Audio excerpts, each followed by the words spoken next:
അപ്പം നമ്മുടെ German beauty ഹോമറിൻ്റെ ഒരു ഹിസ്റ്ററി നമ്മൾ ചെക്ക് ചെയ്യുകയാണെങ്കിൽ നമുക്ക് മനസ്സിലാവുന്നത് 1800-കളുടെ അവസാനം ജർമ്മനിയിലുണ്ടായിരുന്ന ഹോമർ ഫാൻസിയേഴ്സ് ഫ്ലൈയിങ് എബിലിറ്റിയും എന്നാൽ കാണാൻ ഭംഗിയുള്ളതുമായിട്ടുള്ള ഒരു ബ്രീഡിനെ ഡെവലപ്പ് ചെയ്യാൻ ആഗ്രഹിക്കുകയും അതിൻ്റെ ഭാഗമായിട്ട് അവർ അവിടെ ഉണ്ടായിരുന്ന ട്രാവൽ ലെറ്റർ പിജിയൻസ്, അതിനകത്ത് മെയിനായിട്ട് ഷോ ആൻഡ് പിന്നെ ഷോ ഹോമസ്, ഈ രണ്ട് ബ്രീഡും പിന്നെ ഒന്ന് രണ്ട് വേറെ ബ്രീഡുകളും തമ്മിൽ ക്രോസ് ബ്രീഡ് ചെയ്ത് സെലക്റ്റീവ് ബ്രീഡിങ് വഴിയാണ് നമ്മുടെ ജർമ്മൻ ബ്യൂട്ടി ഹോമർ എന്ന് പറയുന്ന ഒരു ബ്രീഡിനെ ഡെവലപ്പ് ചെയ്തെടുത്തത്.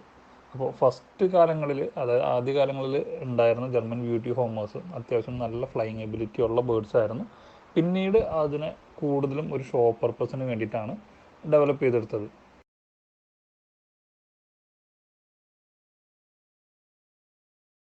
ഷോൺ ഹൈറ്റ്സ് ബീഫ് ടൗബ്, ഇതാണ് അതിൻ്റെ പ്രൊനൗൺസിയേഷൻ എന്നാണ് എൻ്റെ ഒരു വിശ്വാസം. ഇതൊരു ജർമ്മൻ പേരാണ്. നമ്മുടെ ജർമ്മൻ ബ്യൂട്ടി ഹോമറിന് ആദ്യം അവിടുത്തെ ബ്രീഡേഴ്സ് ഇട്ടിരുന്ന അല്ലെങ്കിൽ യൂസ് ചെയ്ത പേര് ഇതായിരുന്നു. ഇതിൻ്റെ മീനിങ് എന്ന് പറയുന്നത് ലെറ്റർ പിജൻ ഓഫ് ബ്യൂട്ടി എന്നാണ്. ഇതിനകത്ത് ഈ ബീഫ് ടൗബൻ എന്ന് പറയുന്നതിൻ്റെ അർത്ഥം റേസിംഗ് ഹോമർ അല്ലെങ്കിൽ ഹോമിംഗ് പിജിയൻ എന്നൊക്കെയാണ് ഇതിൻ്റെ അർത്ഥം വരുന്നത്. പിന്നീട് 1930 ഈ പേര് ചേഞ്ച് ചെയ്തു. പിന്നീട് 1930 ജർമ്മൻ ഷോ പിജൻ എന്നർത്ഥം വരുന്ന ഡൗഷിഷ ടൗബ് എന്ന പേരിലേക്ക് നമ്മുടെ ജർമ്മൻ ബ്യൂട്ടി ഹോമറിൻ്റെ പേര് മാറ്റിയായിരുന്നു. ഏറ്റവും വരാവുന്നൊരു ഡൗട്ടാണ് എന്തിനാണ് ഒരു ബ്രീഡിൻ്റെ പേര് ഇങ്ങനെ മാറ്റിയതെന്ന്. അപ്പോൾ നമുക്കറിയാം, ഈ പറയുന്ന ജർമ്മൻ ബ്യൂട്ടി ഹോമർ ഡെവലപ്പായിക്കൊണ്ടിരുന്ന ടൈം നമ്മുടെ ലോകമഹായുദ്ധങ്ങളുടെ സമയമായിരുന്നു. അപ്പോൾ ആ സമയത്ത് ജർമ്മനി ഭരിച്ചിരുന്നത് അഡോൾഫ് ഹിറ്റ്ലറാണ്. അഡോൾഫ് ഹിറ്റ്ലർ ജർമ്മനിയിലുള്ള എല്ലാ ഹോമർ പ്രാവുകളെയും യുദ്ധത്തിൻ്റെ ആവശ്യത്തിനായിട്ട് പിടിച്ചെടുക്കുന്ന അല്ലെങ്കിൽ മിലിറ്ററിയുടെ ആവശ്യത്തിനായിട്ട് യൂസ് ചെയ്യുന്ന രീതിയിലേക്ക് വന്നപ്പോൾ നമ്മുടെ ജർമ്മനിയിലുണ്ടായിരുന്ന ബ്രീഡേഴ്സ് അവരുടെ ജർമ്മൻ ബ്യൂട്ടി ഹോമർ ബേർഡ്സിനെ നഷ്ടപ്പെടാതിരിക്കാൻ വേണ്ടിയിട്ട് പേര് മാറ്റി. അപ്പോൾ പേരിൽ നിന്ന് ഹോമർ എന്നുള്ളൊരു വേർഡ് മാറ്റി അതിനൊരു ഷോ പിജനാക്കി അവർ ആ ബേർഡിനെ പട്ടാളത്തിൻ്റെ കയ്യിൽ നിന്ന് രക്ഷപ്പെടുത്തി എടുക്കുകയായിരുന്നു. അപ്പോൾ 1800-കളുടെ അവസാനം ഡെവലപ്പായ അല്ലെങ്കിൽ ഡെവലപ്മെൻറ്റ് സ്റ്റാർട്ട് ചെയ്ത നമ്മുടെ ജർമ്മൻ ബ്യൂട്ടി ഹോമറിൻ്റെ ആദ്യത്തെ രജിസ്റ്റേർഡ് ക്ലബ്ബ് നിലവിൽ വരുന്നത് 1908-ലാണ്. ഈ ക്ലബിൻ്റെ നേതൃത്വത്തിൽ തന്നെ 1910 ആദ്യത്തെ റിട്ടൺ സ്റ്റാൻഡേർഡ് ജർമ്മൻ ബ്യൂട്ടി ഹോമറിന് വേണ്ടി പുറത്തു വന്നു. 1925 ആയപ്പോഴേക്കും ഏകദേശം 2000 പേരുള്ള ഒരു ക്ലബ്ബായിട്ട് ഇത് വളർന്നു. 1910 ഫസ്റ്റ് സ്റ്റാൻഡേർഡ് പുറത്തു വന്ന് ഷോയിലൊക്കെ ഈ ബേർഡ് ജർമ്മനിയിൽ പങ്കെടുത്തെങ്കിലും ഇൻ്റർനാഷണൽ ഷോയിൽ റെക്കഗ്നിഷൻ കിട്ടിയത് 1948-ലാണ്. ജർമ്മൻ ബ്യൂട്ടി ഹോമർ എന്ന പേരിൽ തന്നെയാണ് ബേർഡിനെ സ്റ്റാൻഡേർഡൈസ് ചെയ്തിട്ടുള്ളത്. German beauty Homer club of ഇന്ത്യയിലെ എല്ലാ മെമ്പേഴ്സിനും നമസ്കാരം. എൻ്റെ പേര് പ്രവീൺ. നമ്മളിന്നിവിടെ ഡിസ്കസ് ചെയ്യാൻ പോകുന്നത് നമുക്ക് എല്ലാവർക്കും പ്രിയപ്പെട്ട നമ്മുടെ ജർമ്മൻ ബ്യൂട്ടി ഹോമർ എന്ന ബ്രീഡിൻ്റെ ക്വാളിറ്റീസിനും അതിൻ്റെ ഷോ സ്റ്റാൻഡേർഡ്സിനെയും കുറിച്ചാണ്. അപ്പോൾ ഇന്ന് നമ്മളിവിടെ നടത്താൻ പോകുന്ന ഡിസ്കഷൻ ആവശ്യമായിട്ടുള്ള ഡീറ്റെയിൽസും വീഡിയോസും എല്ലാം തന്നിട്ടുള്ളത് ജർമ്മൻ ബ്യൂട്ടി ഹോമറിൻ്റെ മാസ്റ്റർ ബ്രീഡറായിട്ടുള്ള ജർമ്മനിയിൽ നിന്നുള്ള മിസ്റ്റർ ഹെൻറി എറിക്റ്റ് ആണ്. ഒരു മാസ്റ്റർ ബ്രീഡർ എന്നതിനുപരി അദ്ദേഹം ഒരു ഇൻ്റർനാഷണൽ ജഡ്ജാണ്. അതുകൂടാതെ ജർമ്മനിയിലെ തന്നെ സ്പെഷ്യൽ ജഡ്ജും കൂടിയാണ്. അപ്പോൾ ഈ ഡിസ്കഷൻ നടക്കുന്ന സമയത്ത് അദ്ദേഹം നമ്മുടെ കൂടെ ഈ ഗ്രൂപ്പിലുണ്ട്. അപ്പോൾ ഈ ഡിസ്കഷൻ നടക്കുന്ന വേളയിൽ എന്തെങ്കിലും ഡൗട്ട്സും കാര്യങ്ങളൊക്കെ വരികയാണെങ്കിൽ നമുക്ക് അദ്ദേഹത്തോട് നേരിട്ട് ചോദിച്ച് ആ ഡൗട്ട്സ് എല്ലാം ക്ലിയർ ചെയ്യാനുള്ളൊരു അവസരവും നമ്മുടെ അഡ്മിൻസ് നമുക്ക് ഇവിടെ ഒരുക്കി തന്നിട്ടുണ്ട്. Hi German Beauty Homer fans from India, my name is Henry Ehricht. I'm an international judge for German Beauty Homers and a special judge in Germany. I'm 42 years old and I'm happy to present you some details for the German Beauty Homers. And at first I want to start with some main details you need to look at. And I have here a sculpture for a German Beauty Homer. We in Germany, our German Beauty Homer, all details should fit. So the German Beauty Homer should be in a circle. So that means that the stand and the neck length should be matched. Also the body strength and some more stuff you need to know is that German Beauty Homer, when I say they should match with a circle, so that means that also the tail needs to be inside, so that the tail is not too long. We say when the wing ends, it should only be a thumb to the tail length and not be longer. So that was my first indication. I want to present some more videos where I go more in details about the head, the neck, the peak, and also to the stand and stuff like this. This is the first video, and I want to share some more in and they will come soon. So I'm happy to be your judge and give you some details, and I hope you can learn a lot about our really nice picture, the German beauty homo. Thank you. See you. Bye. Henry Eric അയച്ചു തന്ന വീഡിയോസിൽ ഫസ്റ്റത്തെ video ആണിത്. ഇതിൻ്റെ തുടക്കത്തിൽ അദ്ദേഹത്തെ തന്നെ introduce ചെയ്യുകയാണ്. അത് കഴിഞ്ഞിട്ട് അദ്ദേഹം ജർമ്മൻ ബ്യൂട്ടി ഹോമറിൻ്റെ ക്വാളിറ്റീസും സ്റ്റാൻഡേർഡ്സും നമ്മളോട് ഷെയർ ചെയ്യുന്നതിൽ അദ്ദേഹത്തിന് അതിയായ സന്തോഷമുണ്ടെന്ന് അറിയിക്കുകയാണ്. അദ്ദേഹം ഒരു മോൾഡ് അല്ലെങ്കിൽ ഒരു സ്കൾപ്ചർ വെച്ചിട്ടാണ് നമുക്കിന്ന് കാര്യങ്ങൾ എക്സ്പ്ലെയിൻ ചെയ്ത് തരുന്നത്. ഇതിനകത്ത് അദ്ദേഹം ഫസ്റ്റ് പറയുന്നൊരു കാര്യം, നല്ല ക്വാളിറ്റിയുള്ള ഒരു ജർമ്മൻ ബ്യൂട്ടി ഹോമറിൻ്റെ സ്റ്റാൻഡിങ് പൊസിഷനിൽ നിൽക്കുമ്പോൾ അതിൻ്റെ ചുറ്റും ഒരു വട്ടം ഇമാജിനറി സർക്കിൾ വരച്ചു കഴിഞ്ഞാൽ ആ ബേർഡ് കൃത്യമായിട്ട് ആ സർക്കിളിൻ്റെ ഉള്ളിൽ കൊള്ളും എന്നാണ് അദ്ദേഹം പറയുന്നത്. രണ്ടാമതായിട്ട് അദ്ദേഹം പറയുന്നത്, ക്വാളിറ്റിയുള്ള ജർമ്മൻ ബ്യൂട്ടി ഹോമർ ബേർഡുകളുടെ കാലിൻ്റെ നീളവും കഴുത്തിൻ്റെ നീളവും അതിൻ്റെ ശരീരത്തിൻ്റെ നീളവും മാച്ച് ആകണം എന്നാണ് അദ്ദേഹം പറയുന്നത്. മൂന്നാമത് അദ്ദേഹം പറയുന്നത്, നമ്മുടെ ജർമ്മൻ ബ്യൂട്ടി ഹോമറിൻ്റെ ചിറകുകളും വാലും തമ്മിൽ ഏകദേശം 1 ഇഞ്ച് ഗ്യാപ്പ് അല്ലെങ്കിൽ നമ്മുടെ ഒരു തള്ളവിരലിൻ്റെ അത്രയും ഗ്യാപ്പ് ഉണ്ടായിരിക്കണം എന്നാണ് പറയുന്നത്. അപ്പോൾ ഫസ്റ്റത്തെ വീഡിയോയിൽ അദ്ദേഹം മെയിനായിട്ട് ഈ ഒരു 3 ക്വാളിറ്റീസിനെ കുറിച്ചാണ് പറയുന്നത്. വീഡിയോൻ്റെ അവസാനം അദ്ദേഹം നമുക്ക് കൂടുതൽ ഡീറ്റെയിൽസ് ഷെയർ ചെയ്യാൻ വേണ്ടി കൂടുതൽ വീഡിയോസ് ചെയ്തു തരാമെന്നും ഒരു ജഡ്ജ് എന്ന നിലയിൽ ഈ ഡീറ്റെയിൽസ് ഷെയർ ചെയ്യുന്നതിലും കൂടുതൽ ആൾക്കാർ ജർമ്മൻ ബ്യൂട്ടി ഹോമർ എന്ന ബ്രീഡിനെ കുറിച്ച് കൂടുതൽ പഠിച്ച് മുന്നോട്ട് വരുന്നതിൽ അദ്ദേഹത്തിന് സന്തോഷമുണ്ടെന്നും അദ്ദേഹം പറയുന്നു. So hello again. Today I want to show or tell you something more about the stand and how it should look like.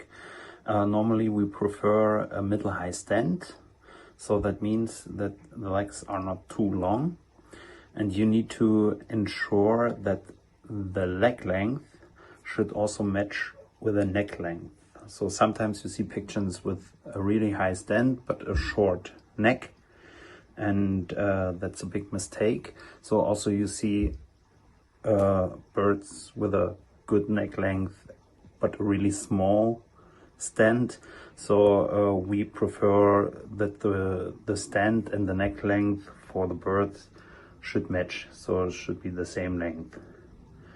So next I want to tell something about the head. The head structure of a German beauty homer is that you have a round curve and with the highest point over the eye from the head. Sometimes you see pictures that I have after the waddle a straight line, and that's not correct. So you should have a really curved neck with a nice end of the curve where it goes back to the back head and the back neck with a straight line down. Also, what you need to look for, the front neck should also be straight without any curves inside. Sometimes you have a knot that comes out, and that's not correct, and that's mostly then when the breast is not strong enough or the is too small, so the neck should come out wide and go over into the head, and then should come a bit smaller and smaller and smaller. So that's a main problem. Sometimes you see that the head or the neck is not correct hold by the pictures, and that's a really big problem sometimes. അപ്പോൾ mister Henry Eric നമുക്ക് അയച്ചു തന്നുള്ള രണ്ടാമത്തെ video ആണിത്. ഈ വീഡിയോയിൽ അദ്ദേഹം ആദ്യം തന്നെ പറയുന്നത് ഒരു നല്ല ജർമ്മൻ ബ്യൂട്ടി ഹോമറിൻ്റെ സ്റ്റാൻഡ് എങ്ങനെയായിരിക്കണം, അല്ലെങ്കിൽ ആ ഒരു ജർമ്മൻ ബ്യൂട്ടി ഹോമർ ബേർഡ് എങ്ങനെ ഇരിക്കണം എന്നതിനെക്കുറിച്ചാണ് ആദ്യം തന്നെ പറയുന്നത്. അപ്പോൾ അവർ പ്രിഫർ ചെയ്യുന്ന ഒരു സ്റ്റാൻഡ് എന്ന് പറയുന്നത് മിഡിൽ ഹൈ സ്റ്റാൻഡാണ് അവർ പ്രിഫർ ചെയ്യുന്നത്. അതായത് ബേർഡിൻ്റെ കാലുകളുടെ നീളവും കഴുത്തിൻ്റെ നീളവും മാച്ച് ചെയ്യണം, അല്ലെങ്കിൽ നല്ല നീളം കൂടിയ കാലും നീളം കുറഞ്ഞ കഴുത്തും ആവരുത്, അല്ലെങ്കിൽ നല്ല നീളമുള്ള കഴുത്തും ഉയരം കുറഞ്ഞ കാലും ആവരുത്. കാലിൻ്റെ നീളവും കഴുത്തിൻ്റെ നീളവും എപ്പോഴും മാച്ച് ചെയ്യണം എന്നാണ് അദ്ദേഹം പറയുന്നത്. വീഡിയോയിൽ അടുത്തതായിട്ട് അദ്ദേഹം പറയുന്നത് നല്ലൊരു ജർമ്മൻ ബ്യൂട്ടി ഹോമറിൻ്റെ ഹെഡ് അല്ലെങ്കിൽ ഒരു തലയുടെ ഷേപ്പ് എങ്ങനെ ഇരിക്കണം എന്നാണ് അദ്ദേഹം പറയുന്നത്. അദ്ദേഹം പറയുന്നത് ഒരു ജർമ്മൻ ബ്യൂട്ടി ഹോമറിൻ്റെ ക്വാളിറ്റിയുള്ള ഒരു ബേർഡിൻ്റെ ഹെഡ് നല്ല സ്മൂത്തായിട്ടുള്ള റൗണ്ട് കർവ് ഉള്ളൊരു ഹെഡായിരിക്കും എന്നാണ് അദ്ദേഹം പറയുന്നത്. നമുക്ക് സ്റ്റാൻഡേർഡ്സ് ചെക്ക് ചെയ്യണമെങ്കിൽ അതിനകത്ത് കൊടുത്തിട്ടുള്ള ടീം അപ്സൈഡ് ഡൗൺ ബോട്ട് എന്നാണ് അവർ കൊടുത്തിട്ടുള്ളത്. അതായത് അത്രയും സ്മൂത്തായിട്ടുള്ള കണ്ടിന്യൂസ് ആയിട്ടുള്ള ഒരു കർവാണ് വേണ്ടത് എന്നാണ് പറയുന്നത്. ചില ബേർഡുകളിൽ വാറ്റൽസ് കഴിഞ്ഞിട്ട് ഒരു സ്ട്രെയിറ്റ് അല്ലെങ്കിൽ ഒരു പരന്നിട്ടുള്ളൊരു ഹെഡ് വരും, അതൊരു മിസ്റ്റേക്കാണെന്നാണ് അദ്ദേഹം പറയുന്നത്. നല്ല ക്വാളിറ്റിയുള്ള ബേർഡ്സിൽ ഹെഡ് തൊട്ട് നമ്മുടെ തലയുടെ പുറംവശം വരെ നല്ല കണ്ടിന്യൂസ് ആയിട്ടുള്ള സ്മൂത്ത് ആയിട്ടുള്ളൊരു കർവായിരിക്കും. അവിടെ നിന്ന് അത് നെക്കിലേക്കും നെക്കിൻ്റെ അവിടെ നിന്ന് നേരെ ഷോൾഡറിൻ്റെ അവിടേക്ക് താഴേക്ക് പോകുന്നതായിട്ടുള്ള ഒരു ഹെഡാണ് വേണ്ടത് എന്നാണ് അദ്ദേഹം പറയുന്നത്.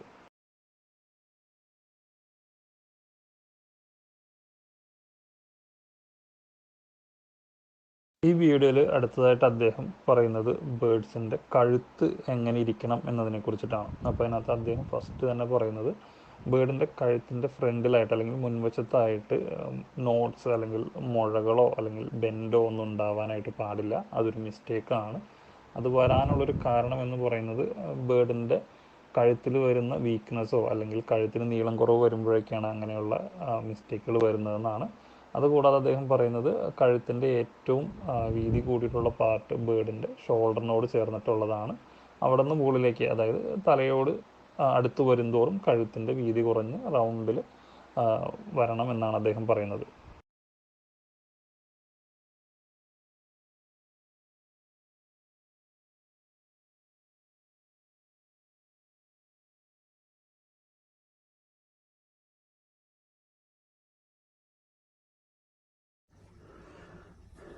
Now I also want to tell you about the eye color. The eye color of the German beauty homers should in most colors be rubin red without any yellow circle around the iris. So or the in the iris, better say. The only pigeons who should have dark eyes are the white ones.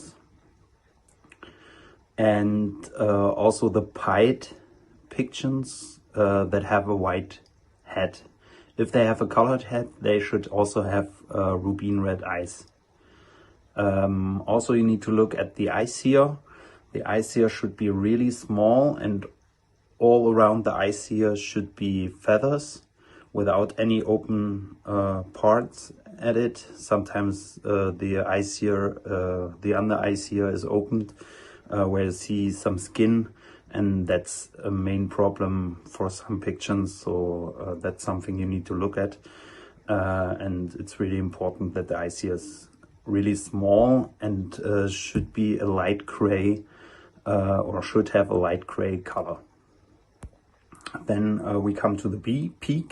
The beak should be, the over and under peak should have the same strength. It should be closed, so when you look from the side you cannot look to the other side, so it's really closed. Also, you have to look is that the beaks have the same length. Sometimes you see on pictures pictures where the under peak is 1 millimeter or more too long, and that's a big mistake. Another thing is the throat should really good curved, like a sharp curve. Sometimes you see that the throat is filled, that you have a straight line going into the neck over, and that's also a big mistake. So it should really be sharp curved in this. So to the waddle, I will come more in details in the next video, but you should know when you have the peak, the waddle should go right into the end of the peak where it's opened to the end. So that's where the waddle should go and not. അദ്ദേഹം നമുക്ക് അയച്ചു തന്നിട്ടുള്ള മൂന്നാമത്തെ video ആണിത്. ഈ വീഡിയോൻ്റെ തുടക്കത്തിൽ അദ്ദേഹം ജർമ്മൻ ബ്യൂട്ടി ഹോമേഴ്സിൻ്റെ കണ്ണുകളെ കുറിച്ചാണ് സംസാരിക്കുന്നത്. അപ്പോൾ നമ്മൾ ജർമ്മൻ ബ്യൂട്ടി ഹോമേഴ്സിൻ്റെ സ്റ്റാൻഡേർഡ്സ് തപ്പി പോവുകയാണെങ്കിൽ അതിനകത്ത് റെക്കോർഡ് ചെയ്തിട്ടുള്ളത് ജർമ്മൻ ബ്യൂട്ടി ഹോമേഴ്സിന് വേണ്ടത് റൂബിൻ റെഡ് നിറത്തിലുള്ള കണ്ണുകളാണ്. അതായത് നല്ല ചോര ചുവപ്പൻ കണ്ണുകളാണ് ജർമ്മൻ ബ്യൂട്ടി ഹോമേഴ്സിന് വേണ്ടത്. നമ്മൾ മറ്റ് ബേഡ്സിനെയൊക്കെ നോക്കുകയാണെങ്കിൽ നമുക്കറിയാം ബേഡ്സിൻ്റെ കണ്ണിൻ്റെ കൃഷ്ണമണിക്ക് ചുറ്റും ഒരു ഓറഞ്ച് നിറത്തിലോ അല്ലെങ്കിൽ മഞ്ഞ നിറത്തിലുള്ള ഒരു സർക്കിൾ നമുക്ക് കാണാനായിട്ട് സാധിക്കും. അത് ജർമ്മൻ ബ്യൂട്ടി ഹോമേഴ്സിൽ ഉണ്ടാവാനായിട്ട് പാടില്ല, അതൊരു ഫോൾട്ടാണ്. പിന്നെ കണ്ണിന് ചുറ്റും വരുന്ന ഐസിയർ എന്ന് പറയും. ചില ബ്രീഡുകളിൽ അത് വളരെ വ്യക്തമായിട്ട് കാണണം. പക്ഷേ ജർമ്മൻ ബ്യൂട്ടി ഹോമേഴ്സിൻ്റെ കാര്യത്തിലേക്ക് വരുമ്പോൾ അത് വളരെ ചെറുതായിരിക്കണം. നമ്മൾ നോക്കിയാൽ പെട്ടെന്ന് കാണാത്ത രീതിയിലായിരിക്കണം അതുണ്ടായിരിക്കേണ്ടത്. പിന്നെ അതിൻ്റെ നിറം വളരെ മങ്ങിയത് അല്ലെങ്കിൽ ലൈറ്റ് ഗ്രേ പോലത്തെ നിറത്തിലായിരിക്കണം അതുണ്ടായിരിക്കേണ്ടത്. ജർമ്മൻ ബ്യൂട്ടി ഹോമറിൻ്റെ കണ്ണിന് ചുറ്റും തൂവൽ നിറഞ്ഞിരിക്കണം. ഷോ സ്റ്റാൻഡേർഡ് പ്രകാരം കണ്ണിന് ചുറ്റും തൂവലില്ലാതെ സ്കിൻ കാണുകയാണെങ്കിൽ അതൊരു മിസ്റ്റേക്കായിട്ടാണ് കണക്കാക്കുന്നത്. ഇനി കണ്ണിൻ്റെ കാര്യത്തിൽ മറ്റ് കളേഴ്സിൽ നോർമൽ കളേഴ്സിലാണ് റൂബിൻ റെഡ് കണ്ണ് പറഞ്ഞിട്ടുള്ളത്. അതേസമയം റെസസീവ് വൈറ്റ് ബേഡ്സിൽ ബുൾ ഐസ്, അതായത് കറുത്ത കണ്ണുകളാണ് പറഞ്ഞിട്ടുള്ളത്. അതുകൂടാതെ പൈഡ് ഉള്ള ബേഡ്സിൽ ഹെഡിൽ പൈഡ് വരുന്ന ബേഡ്സ് ആണെങ്കിൽ കറുപ്പ് നിറത്തിലുള്ള കണ്ണോ അല്ലെങ്കിൽ റൂബിൻ റെഡ് നിറത്തിലുള്ള കണ്ണുകളോ ആണ് ഉണ്ടാവേണ്ടത്. ഈ വീഡിയോയിൽ അടുത്തതായിട്ട് അദ്ദേഹം സംസാരിക്കുന്നത് ജർമ്മൻ ബ്യൂട്ടി ഹോമറിൻ്റെ ചുണ്ടുകളെ കുറിച്ചാണ്. അപ്പോൾ അദ്ദേഹം എടുത്തു പറയുന്ന ഒരു കേസ്, ജർമ്മൻ ബ്യൂട്ടി ഹോമറിൻ്റെ മേൽചുണ്ടും കീഴ്ചുണ്ടും സെയിം സ്ട്രെങ്ത്തിൽ അല്ലെങ്കിൽ തിക്നെസ്സിലുള്ളതായിരിക്കണം. അതുകൂടാതെ അത് അടഞ്ഞിരിക്കണം, അതിൻ്റെ ഇടയിൽ ഗ്യാപ്പ് വരാനായിട്ട് പാടില്ല. പിന്നെ അദ്ദേഹം പറയുന്നത് മേൽചുണ്ടും കീഴ്ചുണ്ടും ഒരേ ലെങ്ത്തിലുള്ളതായിരിക്കണം, അതിന് നീളവ്യത്യാസം ഉണ്ടാവാനായിട്ട് പാടില്ല. ആ നീളവ്യത്യാസം വെറും 1 mm ആണെങ്കിലും അത് വലിയൊരു മിസ്റ്റേക്കായിട്ടാണ് കണക്കാക്കുന്നത് എന്നാണ് അദ്ദേഹം പറയുന്നത്. അടുത്തതായിട്ട് അദ്ദേഹം പറയുന്നത് ബേർഡിൻ്റെ തൊണ്ടയെക്കുറിച്ചും വാറ്റിൽസിനെ കുറിച്ചുമാണ്. അപ്പോൾ തൊണ്ടയെക്കുറിച്ച് അദ്ദേഹം പറയുന്നത് ബീക്കിൻ്റെ അവിടെ നിന്ന് കഴുത്തിലേക്ക് പോകുന്ന ആ ഒരു പോർഷൻ നല്ല ഷാർപ്പായിട്ടുള്ളൊരു കർവ് ആയിരിക്കണം. അതൊരിക്കലും നിറഞ്ഞതോ അല്ലെങ്കിൽ സ്ട്രെയിറ്റ് ലൈനോ ആവാനായിട്ട് പാടില്ല, എപ്പോഴും നല്ലൊരു കർവ് ആയിരിക്കണം എന്നാണ് അദ്ദേഹം പറയുന്നത്. ഇനി വാറ്റിൽസിൻ്റെ കാര്യത്തിലേക്ക് വരികയാണെങ്കിൽ അദ്ദേഹം പറയുന്നത് വാറ്റിൽസ് ചുണ്ടുകൾ എവിടെയാണ് തുറക്കുന്നത് അവിടം വരെ നീണ്ടിരിക്കണം. അവിടെ ഒരു 2 to 3 mm ഗ്യാപ്പ് വന്നാലും അതൊരു വലിയ മിസ്റ്റേക്കായിട്ടാണ് കണക്കാക്കുന്നത്. അതായിട്ട് അദ്ദേഹം പറയുന്നത് ഒരു ജർമ്മൻ ബ്യൂട്ടി ഹോമറിൻ്റെ വാറ്റിൽ എപ്പോഴും സ്മൂത്തും ഈവനുമായിട്ടുള്ള സർഫസ് ആയിരിക്കും എന്നാണ് അദ്ദേഹം പറയുന്നത്. അതായത് കാര്യമായിട്ടുള്ള മുഴകളോ കുഴികളൊന്നും ഇല്ലാതെ നല്ല സ്മൂത്തായിട്ടുള്ളൊരു സർഫസ് ആയിരിക്കും വാറ്റിൽസിന് എപ്പോഴും ഉണ്ടായിരിക്കേണ്ടത് എന്ന്. അതുകൊണ്ട് തന്നെയാണ് നമ്മൾ പലപ്പോഴും പല വീഡിയോസിലും ഷോ പ്രിപ്പറേഷൻ സമയത്ത് ബ്രീഡേഴ്സ് സാൻഡ് പേപ്പർ ഉപയോഗിച്ച് ബേഡ്സിൻ്റെ വാറ്റിൽസ് ഷേപ്പ് ചെയ്യുന്നതും സ്മൂത്തൻ ചെയ്യുന്നതൊക്കെ നമ്മൾ കണ്ടിട്ടുള്ളത്. അതുകൂടാതെ അദ്ദേഹം പറയുന്നത് ചില ബേഡ്സിൻ്റെ വാറ്റിൽസിൻ്റെ നടുക്കിലൂടെ ഒരു ലൈൻ ഉണ്ടായിരിക്കും, അതൊരു മിസ്റ്റേക്കാണ്, അത് ഉണ്ടാവാനായിട്ട് പാടില്ല എന്നാണ് അദ്ദേഹം പറയുന്നത്. So now we come to the waddle. As I told you, the waddle should go to the end of where the beak ends. When you look on the pictures from above and you see the waddle should look like a wedge. Sometimes you see waddles that go like a bit more curved outside. That's not correct. Also the line which goes over into the head should have the same whiteness. So when you are over the eyes, there must be the widest point, and no points here that this goes too much inside. So it must go from the start of the peak in the waddle in one line and not without any curves or any missing parts inside. So we are also looking for a really smooth waddle. So we are using some sandpaper to prepare them for the shows and make it really smooth, that it looks good without any lines inside. Also, you have to look through, sometimes in the middle is a line that should also not be. So the water should be really smooth without any lines or any riffles and stuff like this. So yeah, that's to the water. നമുക്ക് അദ്ദേഹം അയച്ചു തന്നിട്ടുള്ള 4ാമത്തെ video ആണ്. ഇതിൻ്റെ സ്റ്റാർട്ടിങ്ങിൽ തന്നെ അദ്ദേഹം ബേർഡിൻ്റെ വാറ്റിൽസിനെ കുറിച്ചാണ് പറയുന്നത്. അപ്പോൾ അദ്ദേഹം പറയുന്നത് നമ്മുടെ കഴിഞ്ഞ വീഡിയോൻ്റെ അവസാനം പറഞ്ഞ പോലെ തന്നെ ബേർഡിൻ്റെ വാറ്റിൽസ്, ബേർഡിൻ്റെ ചുണ്ടുകൾ തുറക്കുന്ന അവിടെ മുതലേ ഉണ്ടായിരിക്കണം, ഒട്ടും ഗ്യാപ്പ് ഉണ്ടാവാനായിട്ട് പാടില്ല. അതുകൂടാതെ ആ വാറ്റിൽസിൻ്റെ ഷേപ്പ് എന്ന് പറയുന്നത് വെഡ്ജ് ഷേപ്പ് ആയിരിക്കണം എന്നാണ് പറയുന്നത്. വെഡ്ജ് എന്ന് പറയുന്നത് ഏകദേശം നമ്മുടെ വി പോലെ ഇരിക്കുന്ന ഒരു ഷേപ്പിനാണ് വെഡ്ജ് ഷേപ്പ് എന്ന് പറയുന്നത്. അതുകൂടാതെ അതിനകത്ത് കർവുകൾ പുറത്തേക്ക് തള്ളി നിൽക്കുക ഒന്നും പാടില്ല.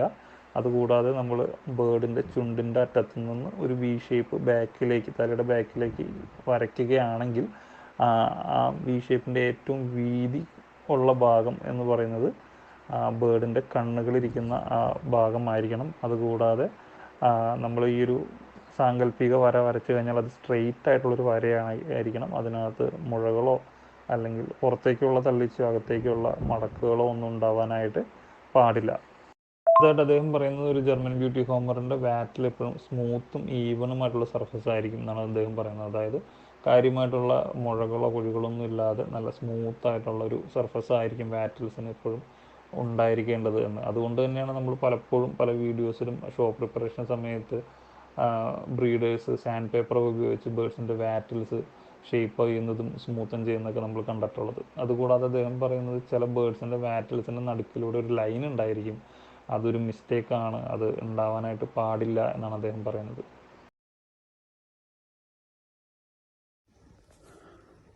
To the color of the pictures, as you know, we have no color pictures, but what we look through is that our colors are clean. That means, for example, blue bars should have no brown inside the bars. Really, example is for pictures or for the German Beauty Homers with bars, they should have only 2 bars that are, thick enough, not too small, and should all be open. So sometimes you see that the bars are going on top of the wing together. That is something we put as a wish, that they are more outstanding and not going together. To the height, we prefer normally white parts and colored parts 50-50%, but we also tell nothing when it's only 70% white and 30% color, or in the other way. So that's something we are also looking through. The feathers should be really closed all over the body. Sometimes you see in the back that they are too not close enough, and they're going everywhere. That's something we also not prefer. So all feathers should be really tight on the body and without any feathers that go in a different way. What you also need to look through, sometimes the picture have here a line. We tell it an open breast. That's also a problem of some pictures. That is a big mistake that you need to look through and ensure if you have some of those pictures, don't breed with them. It is not so good. ഇപ്പോൾ നമ്മൾ നമ്മുടെ 5ാമത്തെ വീഡിയോയിലേക്ക് കടന്നിരിക്കുകയാണ്. ഈ വീഡിയോയിൽ മെയിനായിട്ട് ബേർഡ്സിൻ്റെ കളേഴ്സിനെ കുറിച്ചാണ് സംസാരിക്കുന്നത്. അപ്പോൾ സ്റ്റാൻഡേർഡ് പ്രകാരം ജർമ്മൻ ബ്യൂട്ടി ഹോമറിന് ഒരു പ്രത്യേക കളർ സ്പെസിഫൈ ചെയ്ത് പറഞ്ഞിട്ടില്ല. ഏത് കളർ വേണമെങ്കിലും ആവാം, പക്ഷേ ഏത് കളറായാലും അതൊരു ക്ലീൻ ആയിട്ടുള്ള കളറായിരിക്കണം എന്നാണ് പറയുന്നത്. നമ്മളിപ്പോൾ ഒരു ബ്ലൂ ബാറിൻ്റെ എക്സാമ്പിൾ എടുക്കുകയാണെങ്കിൽ ആ ബേർഡിനകത്ത് അതൊരു ക്ലീൻ ആയിട്ടുള്ള ബ്ലൂ ബാർ ആയിരിക്കണം. അതിനകത്ത് ആവശ്യമില്ലാത്ത ബ്രോൺസ് ഫാക്ടേഴ്സ് ഒന്നും ഉണ്ടാവാനായിട്ട് പാടില്ല. അതുകൂടാതെ ബേർഡ്സിൽ 2 ബാർ ആണ് ഉണ്ടാവാൻ പാടുള്ളൂ. നമുക്കറിയാം ചില ബേർഡ്സിന് നമ്മൾ ശ്രദ്ധിച്ചു കഴിഞ്ഞാൽ ചെറിയൊരു മൂന്നാമത്തെ ബാറ് വരുന്നതായിട്ട് കാണും. അപ്പോൾ അങ്ങനെയൊന്നും ഉണ്ടാവാൻ പാടില്ല. നല്ല ക്ലീൻ ആയിട്ടുള്ള 2 ബാറ് മാത്രമേ ഉണ്ടാവാനായിട്ട് പാടുള്ളൂ. അതുകൂടാതെ ഈ ബാർ അത്യാവശ്യം തിക്കായിരിക്കാൻ വേണം. എന്നാൽ ജോയിൻ്റ് ആയിട്ടുള്ള ബാർ ആവാനും പാടില്ല. നമ്മൾ ചില ബേർഡ്സിനെ ശ്രദ്ധിച്ചാൽ അറിയാം, ബാർ താഴെ നിന്ന് തുടങ്ങി മുകളിലേക്ക് ചെല്ലുന്തോറും ആ ബാറുകൾ തമ്മിൽ കൂടി ചേർന്നതായിട്ട് കാണാനായിട്ട് നമുക്ക് സാധിക്കും. അപ്പോൾ അങ്ങനത്തെ ബാറാവാൻ പാടില്ല. 2 സെപ്പറേറ്റ് ആയിട്ടിരിക്കുന്ന ബാർ തന്നെ ആയിരിക്കണം.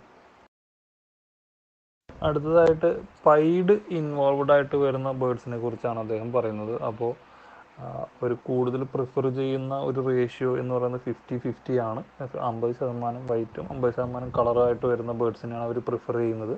പക്ഷേ ഒരു 70-30 അല്ലെങ്കിൽ 30-70 ആയാലും പ്രശ്നമില്ല. പക്ഷേ അവർ കൂടുതൽ പ്രിഫർ ചെയ്യുന്നത് 50-50 റേഷ്യോയിൽ വരുന്ന പൈഡുള്ള ബേർഡ്സിനെയാണ്. അദ്ദേഹം ബേർഡ്സിൻ്റെ ബോഡിയിലുള്ള ഫെദറിൻ്റെ അറേഞ്ച്മെൻറ്റ്സിനെ കുറിച്ചാണ് സംസാരിക്കുന്നത്. അതായത് ഒരു ജർമ്മൻ ബ്യൂട്ടി ഹോമറിൻ്റെ ശരീരത്തിലെ എല്ലാ ഫെദേഴ്സും ക്ലോസ്ലി ടൈറ്റ്ലി പാക്ഡ് ആയിരിക്കണം. അല്ലെങ്കിൽ ആ ബേർഡ്സിൻ്റെ ശരീരത്തിൽ ഒരു സ്ഥലത്തും ലൂസായിട്ടുള്ള ഫെദേഴ്സ് ഉണ്ടാവാനായിട്ട് പാടില്ല. അപ്പോൾ അങ്ങനെ ലൂസായിട്ടുള്ള ഫെദേഴ്സ് ശരീരത്തിൽ എവിടെയെങ്കിലും ഉണ്ടെങ്കിൽ അതൊരു മിസ്റ്റേക്കാണ്. അതുകൂടാതെ ഓപ്പൺ ബ്രസ്റ്റ് എന്ന് പറയുന്നൊരു കണ്ടീഷൻ ഉണ്ടാകരുത്, അല്ലെങ്കിൽ അത് ഒരു മിസ്റ്റേക്കാണ് എന്നാണ് അദ്ദേഹം പറയുന്നത്. ഓപ്പൺ ബ്രസ്റ്റ് എന്ന് പറയുന്നത് നമ്മൾ ചില ബേർഡ്സിൽ കണ്ടിട്ടുണ്ടാവും. ബേർഡിൻ്റെ ക്രോപ്പിൻ്റെ നടുക്കെ കൂടെ ഒരു ലൈൻ പോകുന്നതായിട്ട് നമ്മൾ കണ്ടിട്ടുണ്ടാവും. അങ്ങനെ ഉള്ള ബേർഡ്സിനെ പരമാവധി ബ്രീഡിങ്ങിൽ നിന്ന് തന്നെ മാറ്റി നിർത്തണം എന്നാണ് അദ്ദേഹം പറയുന്നത്. So I hope I don't forget anything, and if you have any questions, please reply back to me. Oh yes, something I've missed. Some really important thing is the toes of the pigeons. The toes should all be straight without any curves. Sometimes you have pigeons where the nail and the toe goes a bit to the side, to the right or left side. So all toes should stand in a straight line without any curves. Also the back toe should be in the correct position. So that's sometimes a problem. Also you need to look through, sometimes there's skin inside those toes. They should be not too big. We say it's like a duck skin. We call it duck skin, and that's not correct. So you need to look through that the skin between both toes is not too big. We say 2 millimeters are okay, more should not be there. So okay, now I think I've present you all the details, and again, if you have any questions, please ask. I'm happy when I can help. Thank you. അദ്ദേഹം നമുക്ക് അയച്ചു തന്നിട്ടുള്ള 6ാമത്തെയും അവസാനത്തെയും video ആണിത്. ഈ വീഡിയോയിൽ അദ്ദേഹം ബേർഡിൻ്റെ വിരലുകളെ കുറിച്ചാണ് സംസാരിക്കുന്നത്. അപ്പോൾ നല്ല ക്വാളിറ്റിയുള്ള ജർമ്മൻ ബ്യൂട്ടി ഹോമറിൻ്റെ വിരലുകൾ സ്ട്രെയിറ്റ് ആയിരിക്കണം. അതിനകത്ത് ബെൻഡുകളോ കാര്യങ്ങളോ ഒന്നും ഉണ്ടാവാനായിട്ട് പാടില്ല. ബേർഡിൻ്റെ വിരലോ നഖങ്ങളോ സൈഡിലേക്ക് 2 സൈഡിലേക്കും വളഞ്ഞിരിക്കാനായിട്ട് പാടില്ല, സ്ട്രെയിറ്റ് ആയിരിക്കണം. അതുകൂടാതെ 2 വിരലുകൾക്ക് ഇടയിൽ വരുന്ന തൊലി, നമ്മൾ താറാവിൻ്റെയൊക്കെ കാലിൽ കാണുന്ന വെബ് ഫീറ്റ് എന്ന് പറയും, അത് ഉണ്ടാവാനായിട്ട് പാടില്ല. അത് വളരെ ചെറിയ തോതിലാണ് അലൗഡ് ആയിട്ടുള്ളത്. മാക്സിമം 2 mm ആണ് ഉണ്ടാവാനായിട്ട് പാടുള്ളൂ. അതിൽ കൂടുതൽ വരുന്നത് ഒരു മിസ്റ്റേക്കാണ്. അതത്ര പ്രിഫർ ചെയ്യുന്ന അല്ലെങ്കിൽ ഡിസൈഡ് ആയിട്ടുള്ള ഒരു ക്വാളിറ്റി അല്ല എന്നാണ് അദ്ദേഹം പറയുന്നത്.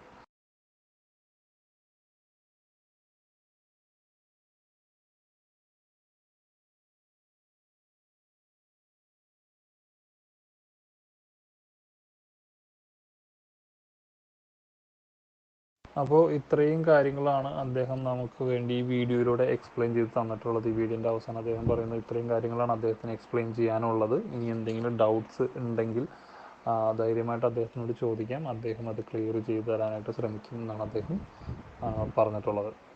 അപ്പോൾ നമ്മൾ ഇത്രയും നേരം ഡിസ്കസ് ചെയ്തുകൊണ്ടിരുന്നത് അദ്ദേഹം അയച്ചു തന്ന വീഡിയോസിൽ അദ്ദേഹം പറഞ്ഞിട്ടുള്ള കാര്യങ്ങളാണ്. അപ്പോൾ അടുത്തത് നമുക്ക് ജർമ്മൻ ബ്യൂട്ടി ഹോമറിൻ്റെ സ്റ്റാൻഡേർഡ്സിൽ വരുന്ന കാര്യങ്ങൾ എന്തൊക്കെയാണെന്ന് നോക്കാം. ഏകദേശം അദ്ദേഹം ഇവിടെ എക്സ്പ്ലെയിൻ ചെയ്തിട്ടുള്ള കാര്യങ്ങൾ തന്നെയാണ്. 1-2 പോയിൻറ്റ്സ് മാത്രമാണ്, അല്ലെങ്കിൽ വേറെ രീതിയിൽ അദ്ദേഹം പറഞ്ഞിട്ടുള്ള കാര്യങ്ങൾ തന്നെയാണ്, അത് വേറെ രീതിയിലാണ് പ്രസൻറ്റ് ചെയ്തേക്കണമെന്നുള്ളൂ. ജസ്റ്റ് ഒരു റെഫറൻസിന് വേണ്ടി നമുക്ക് ആ സ്റ്റാൻഡേർഡ്സും കൂടി ഒന്ന് നോക്കാം.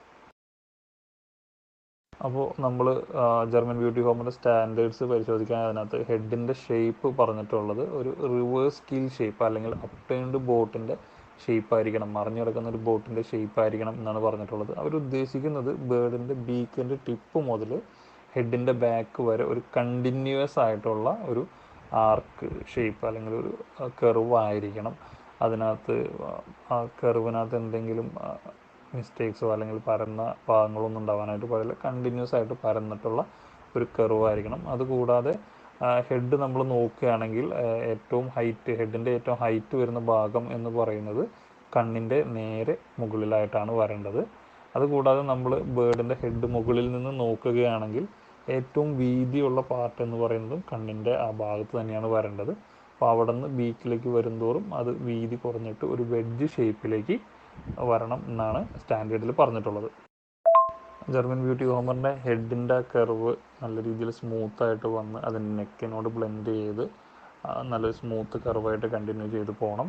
അതുകൂടാതെ നമ്മൾ ബേർഡിൻ്റെ ഹെഡ് നോക്കുമ്പോൾ നമുക്ക് അവിടെ ഒരു വീക്ക്നെസ് അല്ലെങ്കിൽ ഒരു കുറവൊന്നും ഫീൽ ചെയ്യാനായിട്ട് പാടില്ല. അവിടെ ഫ്ലാറ്റ് സർഫസുകളൊന്നും ഉണ്ടാവാനായിട്ട് പാടില്ല. നല്ല സ്മൂത്ത് ആയിട്ടുള്ളൊരു കർവ് തന്നെ ആയിരിക്കണം. അതുകൂടാതെ ബേർഡിൻ്റെ ഫേസ് ഒത്തിരി ശോഷിച്ചതോ അല്ലെങ്കിൽ ചെറുതായിട്ടുള്ള ഒരു ഫേസ് ആവാനായിട്ട് പാടില്ല. ആ ബേർഡിൻ്റെ ബോഡിയോട് പ്രൊപ്പോർഷനേറ്റ് ആയിട്ടുള്ള ഒരു സൈസ് ആ ബേർഡിൻ്റെ ഫേസിന് ഉണ്ടായിരിക്കണം. നമ്മൾ ഈ കാണിക്കാടുന്ന ഫോട്ടോസിന്റെ ബേർഡ്സിന്റെ ബാക്കിയുള്ള ക്വാളിറ്റികളൊന്നും നമ്മൾ നോക്കണ്ട കേട്ടോ. ആ ഒരു ഹെഡ് എന്ന് പറയുമ്പോൾ ഹെഡിന്റെ ആ ഒരു ഭാഗം, ആ മാർക്ക് ചെയ്യണ ആ ഭാഗം മാത്രം ശ്രദ്ധിച്ചാൽ മതി. ബാക്കിയുള്ള ഭാഗങ്ങളൊക്കെ ബേർഡ്സിന്റെ എന്താ പറയാ ക്വാളിറ്റിയിൽ ഡിഫറൻസ് ഉണ്ടാവും. അപ്പൊ അത് കാര്യമാക്കണ്ട. നമ്മൾ ആ ഒരു പറയുന്ന പാർട്ട് മാത്രം ശ്രദ്ധിക്കുക, അതേപോലെ മാർക്ക് ചെയ്ത പാർട്ടുകൾ. ജർമ്മൻ ബ്യൂട്ടി ഹോമറിൻ്റെ കണ്ണുകളെ കുറിച്ച് പറയുന്നത് അവ റൂബി റെഡ് നിറത്തിലുള്ളതും വലുതും ചെറുതായിട്ട് പുറത്തേക്ക് തള്ളി നിൽക്കുന്നതും വളരെ എക്സ്പ്രസീവ് ആയിട്ടുള്ള കണ്ണുകളാണ് ജർമ്മൻ ബ്യൂട്ടി ഹോമേഴ്സിന് വേണ്ടതെന്നാണ്. വൈറ്റ് ബേർഡുകൾ, അതായത് റെസസീവ് വൈറ്റ് ബേർഡുകളിൽ ബുൾ ഐസും പൈഡ് ഇൻവോൾവ്ഡ് ആയിട്ട് വരുന്ന ബേർഡ്സിൽ ഹെഡിൽ പൈഡ് ഉണ്ടെങ്കിൽ അവിടെ ബുൾ ഐസും, ഇനി ഹെഡിൽ പൈഡ് ഇല്ലാത്ത ബേർഡ്സ് ആണെങ്കിൽ അവിടെ റൂബി റെഡ് നിറത്തിലുള്ള കണ്ണുകളുമാണ് വേണ്ടത്. അതുകൂടാതെ ബേർഡിൻ്റെ ഐസിയർ, നമ്മൾ നേരത്തെ ഡിസ്കസ് ചെയ്ത കണ്ണിന് ചുറ്റും വരുന്ന ഐസിയർ വളരെ നേർത്തതും പെട്ടെന്ന് കണ്ടാൽ തിരിച്ചറിയാത്തതും അതിൻ്റെ നിറം ലൈറ്റ് ഗ്രേ അല്ലെങ്കിൽ ഒരു മങ്ങിയ നിറവുമാണ് വേണ്ടത്.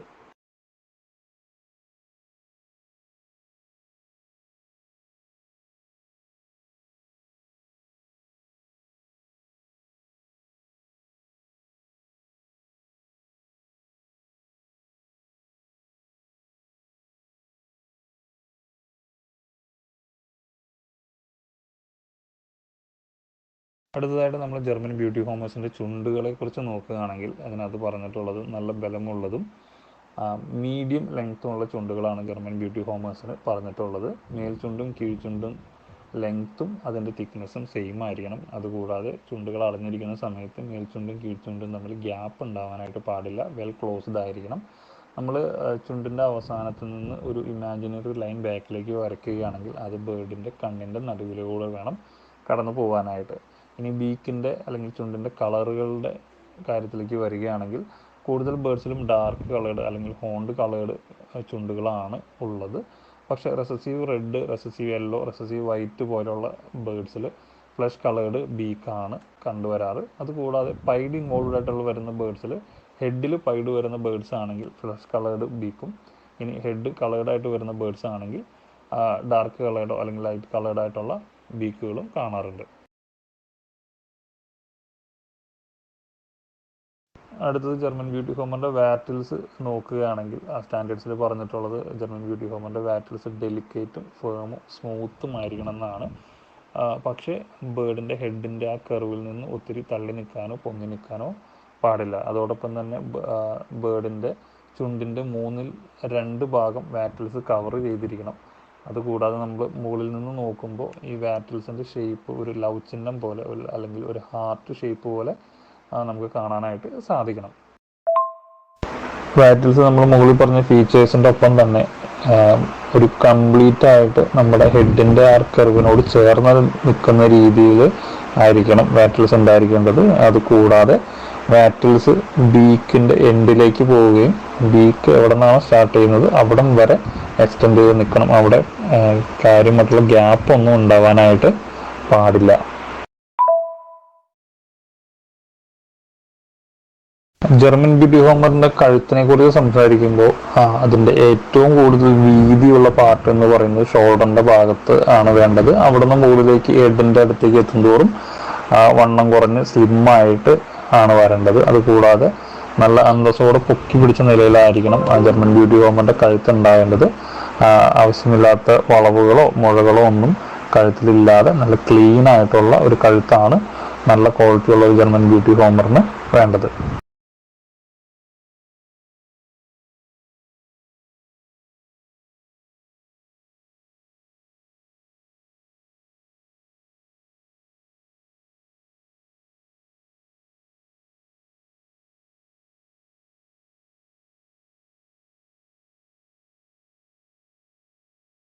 ജർമ്മൻ ബ്യൂട്ടി ഹോമേഴ്സിന്റെ ചിറകുകളുടെ കാര്യത്തിലേക്ക് വരുമ്പോൾ ചിറകുകൾ ശരീരത്തോട് ചേർന്നിരിക്കുന്നതും പ്രൈമറി തൂരുകൾ വീതിയുള്ളതും ശക്തിയുള്ളതുമായിരിക്കണം.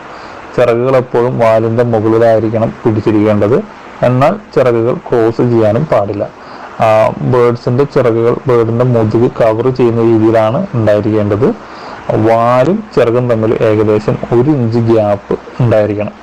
ഇനി വിങ് ബഡ്സ് അല്ലെങ്കിൽ ഷോൾഡർ എന്ന് പറയുന്ന ഭാഗം എപ്പോഴും പ്രോമിനൻ്റ് ആയിട്ട് അല്ലെങ്കിൽ തെളിഞ്ഞു നിൽക്കുന്ന രീതിയിലായിരിക്കണം. അത് ശരീരത്തോട് ചേർത്ത് പിടിച്ച രീതിയിലായിരിക്കണം. പക്ഷെ ബേർഡിനെ കണ്ടു കഴിഞ്ഞാൽ പറക്കാൻ റെഡിയായിട്ട് നിൽക്കുന്ന ഒരു ബേർഡിന്റെ ബ്യൂട്ടി ഹോമറിന്റെ വാലുകൾ ഷോർട്ട് അല്ലെങ്കിൽ ചെറുതായിരിക്കണം. അതോടൊപ്പം തന്നെ നാരോ വീതി കുറഞ്ഞതായിരിക്കണം. അത് ചിറകുകളേക്കാൾ 1 ഇഞ്ച് അല്ലെങ്കിൽ ഒരു തമ്പിൻ്റെ കനം നീളം കൂടുതലുള്ളത് ആയിരിക്കണം. ജർമ്മൻ ബ്യൂട്ടി ഹോമേഴ്സിൻ്റെ കാലുകൾ നല്ല ശക്തിയുള്ളതും എന്നാൽ മീഡിയം ലെങ്ത് ഉള്ളതുമായിരിക്കണം. ബേർഡ്സിൻ്റെ കാലിൽ ഫെതേഴ്സ് ഒന്നും ഉണ്ടാകാൻ പാടില്ല. ക്ലീൻ ലെഗ്ഡ് ആയിട്ടുള്ള ബേർഡ്സാണ് ജർമ്മൻ ബ്യൂട്ടി ഹോമേഴ്സ്. അതുകൊണ്ട് തന്നെ ബേർഡ്സിൻ്റെ കാലുകളിൽ ലൂസായിട്ടുള്ള ഫെതേഴ്സ് ഉണ്ടാവാനായിട്ട് പാടില്ല. ബേർഡിൻ്റെ കാലുകൾ ചുവന്ന നിറത്തിലായിരിക്കണം. നഖത്തിൻ്റെ നിറം ബേർഡിൻ്റെ ബീക്കിൻ്റെ നിറത്തോട് ചേരുന്നതും ആയിരിക്കണം. ജർമ്മൻ ബ്യൂട്ടി ഹോമേഴ്സിന് പ്രത്യേകിച്ച് കളറുകളും മാർക്കിങ്ങുകളും ഒന്നും പറഞ്ഞിട്ടില്ല. പക്ഷേ ഉള്ള കളറുകൾ ക്ലീനും റെഗുലറും നല്ല തിളക്കമുള്ളതായിരിക്കണം. Ground colour body full cover ചെയ്യുന്നതായിരിക്കണം. ചെക്കർ ബേർഡ്സിലും ടീ ചെക്കർ ബേർഡ്സിലും ബോഡി വിങ്സിൽ മാത്രം പാറ്റേൺസ് കാണിച്ചാൽ പോരാ. അതിൻ്റെ ബാക്ക് ബ്രസ്റ്റിലും അതിൻ്റെ തുടയിലും ചെക്കർ പാറ്റേൺ കാണിക്കണം. ബാർ ബേർഡ്സിൻ്റെ കേസിൽ നമ്മൾ നേരത്തെ പറഞ്ഞ പോലെ തന്നെ ബാറ് 2 സെപ്പറേറ്റ് ആയിരിക്കണം. അതോടൊപ്പം തന്നെ എക്സ്ട്രാ ബ്രോൺസ് മോഡിഫയേഴ്സോ ഒന്നും ഉണ്ടാവാനായിട്ട് പാടില്ല. ക്ലീൻ ആയിട്ടുള്ള ബാർ പാറ്റേൺ ബേർഡ് ആയിരിക്കണം. ആഷ് കളേർഡ് ബേർഡ്സിൻ്റെ കേസിലും ടൈഗർ കളേർഡ് ബേർഡ്സിൻ്റെ കേസിലും ബേർഡ്സിൻ്റെ ശരീരത്തിലുള്ള ഫെതേഴ്സിൽ പിഗ്മെൻറ്റിൻ്റെ ഡിസ്ട്രിബ്യൂഷൻ ഈവൺ ആയിരിക്കണം. ടൈഗർ ബേർഡ്സിൻ്റെ കേസിൽ ടെയിലും ഫ്ലൈറ്റ് ഫെതേഴ്സും കളേർഡ് ആയിരിക്കണം. അതോടൊപ്പം തന്നെ ബേർഡ്സിൽ വളരെ കുറവ് മാത്രമാണ് പിഗ്മെൻറ്റേഷൻ ഉള്ളെങ്കിൽ ആ ബേർഡ്സിനെ ഒന്നും ടൈഗർ കാറ്റഗറിയിൽ ഉൾപ്പെടുത്തുകയില്ല. അപ്പോൾ ഇതോട് കൂടിയിട്ടുള്ള നമ്മളെ ഈ ചെറിയ സെക്ഷൻ കഴിഞ്ഞു. ഇതിൽ ഏറ്റവും കൂടുതൽ കടപ്പെട്ടിരിക്കുന്നത് നമ്മളെ ഹെൻറി സാറോടാണ്. കാരണം നമ്മളൊരാവശ്യം ഉന്നയിച്ചപ്പോൾ തന്നെ ഞാൻ ചെയ്തു തരാം എന്ന് പറഞ്ഞ് നമുക്ക് വേണ്ടിയിട്ട് ഈ വീഡിയോ കാര്യങ്ങളൊക്കെ എന്തായാലും സമയം എടുത്തിട്ടുണ്ടാവല്ലോ. എടുത്ത് ചെയ്ത് ആൾക്ക് കഴിയുന്ന പോലെ കാരണം അവരൊക്കെ കൂടുതലായി ജർമ്മൻ ലാംഗ്വേജ് സംസാരിക്കുന്ന ആൾക്കാരാണ്. അവര് നമുക്ക് വേണ്ടി ഇംഗ്ലീഷ് അറിയാം എന്നാൽ പോലും നമുക്ക് വേണ്ടിയിട്ട് നല്ല രീതിയിൽ അതെടുത്ത് തന്നു. അതിലേറെ നല്ല പ്രവീൺ ഭായ് ഇതിന് നല്ല എഫേർട്ട് എടുത്തിട്ടുണ്ട്. അത് തർജ്ജമ ചെയ്യാനാണെങ്കിലും അതിൽ കുറെ കൂട്ടി ചേർക്കല് പല ഇതും ഹിസ്റ്ററിയൊക്കെ പ്രവീൺ ഭായിന്റെ സ്വന്തം പ്രയത്ന പ്രകാരം തപ്പിയെടുത്താണ്. പല ബുക്സ് ആയാലും ഹെൻറി സാറോട് ചോദിച്ചിട്ടായാലും അങ്ങനെയൊക്കെ ആയിട്ട് പല കാര്യങ്ങളും അതിലുള്ള ഓരോ നമുക്ക് എക്സാമ്പിൾ തന്നിട്ടുള്ള ഓരോ ഫോട്ടോസ് കാര്യങ്ങളൊക്കെ സത്യം പറഞ്ഞാല് നമ്മളെ പ്രവീൺ ഭായിക്ക് ബ്യൂട്ടി ഹോമേഴ്സിനെ പറ്റി കൂടുതലായിട്ടുള്ള ഒരു അടുപ്പല്ല. വായിച്ചിട്ടുള്ള അറിവൊക്കെ മാത്രമേ ഉള്ളൂ. എന്നാലും അത് വെച്ചിട്ട് നല്ല എഫേർട്ട് എടുത്തിട്ടുണ്ട്. കുറെ ടൈം എടുത്ത് എന്താ പറയാ, അത്യാവശ്യം എത്ര നന്ദി പറഞ്ഞാലും നമുക്ക് പറഞ്ഞാൽ തീരില്ല. കാരണം ഇങ്ങനെ ഇംഗ്ലീഷിൽ കിടക്കുന്ന ഈ ഒരു സെക്ഷൻ നമുക്ക് എല്ലാവർക്കും മനസ്സിലാക്കി തന്നതിന് വളരെയധികം കഷ്ടപ്പെട്ടിട്ടുണ്ട്. ആളോട് എങ്ങനെ നന്ദി പറയണമെന്ന് അറിയില്ല. എന്തായാലും thank you Praveen bhai, thank you so much.